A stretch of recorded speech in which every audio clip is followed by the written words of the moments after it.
नमस्कार, सुप्रभात। स्वागत आज की इस प्यारी सी सुबह में आप सभी प्यारे प्यारे दर्शकों का।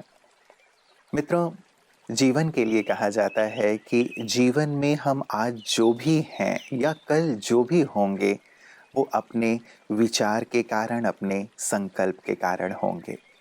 बहुत सुंदर सा क्रम किसी ने बताया है कि विचार करो अपने विचार पर, अर्थात संकल्प पर, क्योंकि संकल्प ही बोल बनते हैं। विचार करो अपने बोल पर, क्योंकि बोल ही आपके कर्म बनते हैं। विचार करो अपने कर्म पर, क्योंकि कर्म ही आदत बनते हैं, आदत ही चरित्र का रूप लेता है।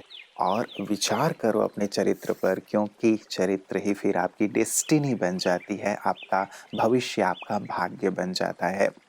विचार कितना मूल्य रखते हैं हमारे जीवन में, तो इस विचार पर हम कितना विचार करते हैं। कहीं ऐसा तो नहीं कि व्यर्थ विचार, अनावश्यक विचारों में ही जीवन बीत रहा है। क्योंकि एक सर्वे कहता है कि व्यक्ति 80% अपने पास्ट में रहता है, 15% अपने फ्यूचर में रहता है और केवल 5% ही अपने प्रेजेंट में रहता है।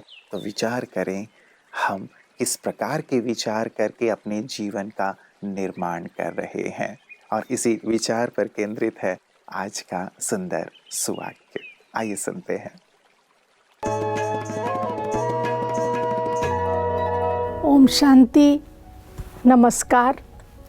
अंधकार नाम की कोई चीज़ नहीं है, लेकिन प्रकाश की अनुपस्थिति ही अंधेरा है। अंधेरा जो है वो वास्तव में निराशा का भी प्रतीक माना जाता है और प्रकाश जो है वो आशा का प्रतीक है। एक बार सूरज जब अस्त हो रहे थे तो उन्होंने कहा कि अब मेरी जिम्मेवारी कौन लेगा। तो उस समय एक छोटा सा दीपक टिमटिमा रहा था। उसने कहा कि आपके बाद आपकी जिम्मेवारी मैं ले लूँगा। छोटा सा टिमटिमाता दीपक, उसके अंदर इतना कॉन्फिडेंस था कि मैं भी प्रकाश दे सकता हूँ। इसी प्रकार से हमारे जीवन के अंदर भी हमारे कर्तव्य, हमारे कर्म, हमारे संकल्प निराशा के अंधकार को प्रकाश में बदल सकते हैं। हम ये न सोचें कि हम ये कर पाएंगे कि नहीं, लेकिन अगर हम हौसला रखते हैं, जीवन में समस्याओं के, मुश्किलों के कई बार अंधकार के बादल रहते हैं या अंधकार का रूप रहता है और हम ये समझते हैं कि शायद अब मुश्किल है, लेकिन आज से अगर हम एक संकल्प कर लें कि प्रतिदिन हम निराश नहीं होंगे, आशा रखेंगे और जीवन में आगे बढ़ते जाएंगे और दूसरों के जीवन में भी प्रकाश फैलाएंगे। ओम शांति। एक यंग लेडी जो 25 इयर्स की थी, उसको ब्रेस्ट कैंसर हो गया। किसी को नहीं था परिवार में, उसे हो गया 25 साल की उम्र में। और जब जड़ में गए डॉक्टर तो ये पाया कि वो बार बार ये सोचती थी कि कहीं मुझे ब्रेस्ट कैंसर ना हो जाए, मुझे ब्रेस्ट कैंसर ना हो जाए। क्योंकि जब वो किसी को देखती थी इस तकलीफ में तो उसे मन में ये संकल्प बार बार आता था और इस संकल्प ने जैसे उत्पत्ति कर दी ब्रेस्ट कैंसर की। तो क्यों हम अनावश्यक, व्यर्थ या नेगेटिव विचार से अपने आप को प्रभावित करें, बीमार करें। इस बीमारी से दूर रहें। और आइए चलें इसी के साथ आज सुनते हैं आपकी सेहत आपके हाथ में सुंदर बात। ओम शांति। दोस्तों जैसे हम 8 ऑर्गन सिस्टम्स के बारे में बात कर रहे थे, ये 8 ऑर्गन सिस्टम से मिलकर हमारी पूरी शरीर बनता है, पूरा बॉडी पूरी बनती है। उसके अंदर 8 ऑर्गन सिस्टम्स हैं कि तो इनको एक्टिवेट करने के लिए जो आत्मा है, जब आत्मा शरीर में है तो वो जो एनर्जी, स्पिरिचुअल एनर्जी, आत्मा के अंदर 7 स्पिरिचुअल एनर्जीज हैं जो हमने समझा भी है। ज्ञान अर्थात सत्य की समझ, APCD, आत्मा परमात्मा कनेक्शन ड्रामा, पवित्रता, शांति, सत्य और निस्वार्थ प्रेम, अतीन्द्रिय सुख, आनंद और अशक्तियाँ। दोस्तों वैसे तो जो आत्मा, जो हमारे अंदर शरीर जो हमारा लगभग 70 से 80 हज़ार अरब कोशिकाओं से बना हुआ है और हर कोशिका को, हर ऑर्गन सिस्टम की हर कोशिका को इन सातों चैतन्य आत्मिक ऊर्जाओं की आवश्यकता है। आत्मा सातों चैतन्य आत्मिक ऊर्जाओं से शरीर के 80,000 अरब 70 से 80,000 अरब कोशिकाओं को पोषित करती है। और किंतु एक एनर्जी विशेष है, एक अंग के लिए विशेष है। सातों तो चाहिए। जैसे कि हमने जैसे एग्जांपल दें कि अगर हमें चाय बनानी है, 1 कप चाय बनानी है, तो हमें उसके लिए क्या क्या चाहिए? उसके लिए पानी चाहिए, चाय पत्ती चाहिए, दूध चाहिए, चीनी चाहिए। किसके बगैर चाय नहीं कहलाएगी। पानी के बगैर बिना दूध की चाय, बिना पानी की चाय हो जाएगी, खाली दूध की चाय होगी। और दूध नहीं होगा तो खाली पानी की चाय हो जाएगी।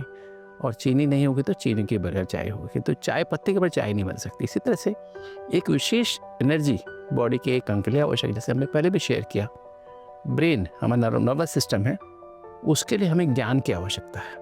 आत्मा विशेषता अपने सातों चैतन्य आत्मिक ऊर्जाओं से ज्ञान से ब्रेन को नरिश करती है, सेंट्रल नर्वस सिस्टम को नरिश करती है।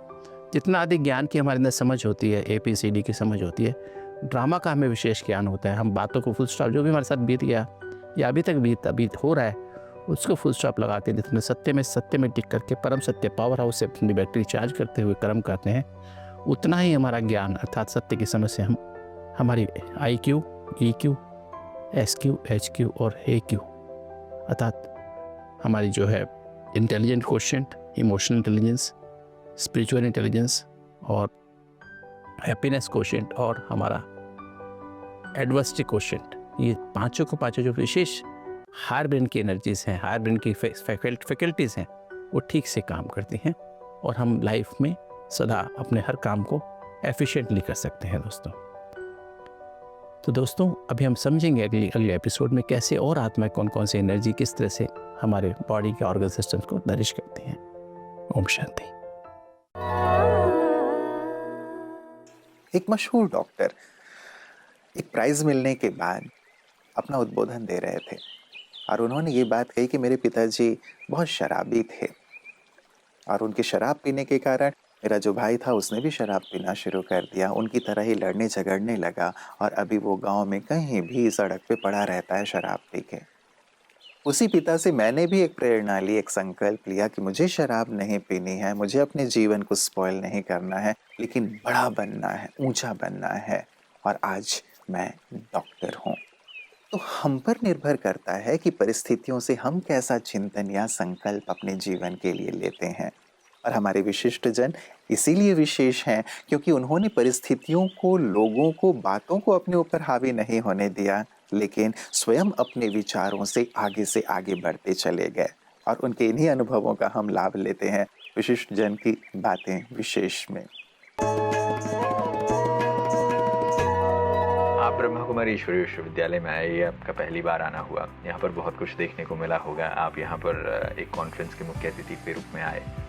आपका अनुभव कैसा रहा? क्या आपने यहाँ देखा? क्या चीज़ आपको गौरतलब लगी? किस चीज़ से आप आकर्षित हुए? देखिए, ब्रह्मा कुमारी आने के बाद मेरे बहुत पहले भी मन में इच्छा थी। बहुत बार हमारे दीदियों ने निमंत्रण दिया, दुर्भाग्य से आना नहीं हो पाया। परंतु आज जब मैं इस निमित्त मेरा यहाँ आना हुआ है, तो मैंने कुछ सोचने के बाद यहाँ आने का मैंने फैसला किया। क्योंकि मैं इस विभाग का काम तो देख रहा हूँ, साथ साथ देश भर की दीदियाँ यहाँ पहुँची जी। उसमें सरकारी जो हमारे हॉस्पिटल्स हैं उनके अंदर काम करने वाले हमारी जो दीदियाँ हैं, नर्सिस है, और दूसरा जो प्राइवेट क्षेत्र में जो काम करते हैं, जितने भी प्राइवेट क्लिनिक्स के अंदर काम करते हैं, कुछ सामाजिक क्षेत्र में काम करने वाली, जैसा हमारे ब्रह्म कुमारी ये जो आश्रम है, यहाँ पर स्वास्थ्य की दृष्टि से, शिक्षा की दृष्टि से जितना विख्यात है, तो एक अनुभव इससे आया। और इसीलिए मैंने प्रयास किया कि इस क्षेत्र में काम करने से या वहाँ जाने से हमको एक अनुभव आएगा कि, और मैंने कहा भी, जितने भी इस प्रकार के क्षेत्र हैं तो उनका सुझाव लेना और लोगों के जो ओपिनियंस आते हैं उसको हम कैसे सरकार के साथ जोड़ सकते हैं। एक ऐसा एक अभियान बन जाए स्वास्थ्य के क्षेत्र में और इस प्रकार के सामाजिक क्षेत्र में काम करने वाले जो संस्थान हैं। तो मुझे आने के बाद ऐसा अनुभव आया यहाँ पर कि वास्तव में निस्वार्थ भाव से चिकित्सा के क्षेत्र में बहुत अच्छा काम है, अध्यात्म के क्षेत्र में काम हो रहा है। लोगों को तरह तरह के यहाँ पर ज्ञान और आत्म शांति के लिए, मन को शांति के लिए, कॉन्फ्रेंस के अंदर जो मैंने देखा कि सब तरह के लोगों का समावेश इसके अंदर होना, और इससे एक अनुभव जो लेकर के यहाँ से जाएंगे कि लोग कई तरह के अलग अलग क्षेत्रों में काम करने वाले लोग हैं, परंतु ये जो 3 दिनों में कुछ अनुभव यहाँ से प्राप्त करेंगे तो निश्चित ये देश के लिए और स्वास्थ्य के लिए भी मुझे लगता है कि एक उपयोगी सिद्ध होगा, देश के हित में और समाज के हित में, ऐसा मैं अनुभव करता हूँ। और मुझे भी लगता है व्यक्तिगत तौर से मैं कह सकता हूँ कि बहुत अच्छा आध्यात्मिक ज्ञान की दृष्टि से, स्वास्थ्य की दृष्टि से, सेवा की दृष्टि से बहुत अच्छा एक एक्सपीरियंस मुझे प्राप्त हुआ है। और मैं निश्चित इसको भी समाज तक और हम इसको विभाग से भी जोड़ करके भी प्रयास करेंगे कि इसका विस्तार समाज के अंदर हो। ये हम जरूर प्रयास करेंगे इसके बारे में। मित्रों, कहते हैं कि ईश्वर ने भी संकल्प से सृष्टि की रचना की, और यही बात बचपन से हमें भी सुनाई जाती रही है या पढ़ाया जाता रहा है कि जैसा सोचोगे वैसा ही तुम बन जाओगे। तो क्यों ना हम अपने संकल्पों पर विशेष विशेष ध्यान दें कि हम किस प्रकार के संकल्प रच रहे हैं, क्योंकि जो रचेंगे वही हम बनेंगे। उसी चीज को जैसे हम आकर्षित करते हैं, ये भी एक आकर्षण का सुंदर सिद्धांत है जिस पे आपने कई बार सुना होगा। जो सोचते हैं प्रकृति तक वो विचार जाती है, और उसी प्रकार का निर्माण होते हुए हमारे सामने आकर वो चीज प्रस्तुत हो जाती है, चाहे हम अच्छा सोच रहे हैं या बुरा सोच रहे हैं। एक व्यक्ति यही सोच रहा था, राहगीर था, उसने थकने के बाद सोचा कि चलो इस पेड़ के नीचे बैठा हूँ, चारपाई आ जाए, पानी आ जाए, भोजन आ जाए, कोई पैर दबा दे, सब कुछ होने लगा। उसे लगा अरे सब कुछ हो रहा है, कहीं भूत तो नहीं है यहाँ जो आके मुझे खा जाए। भूत ने खा लिया। नेगेटिविटी भी नेगेटिविटी को आकर्षित कर रही है, पॉजिटिविटी पॉजिटिविटी को।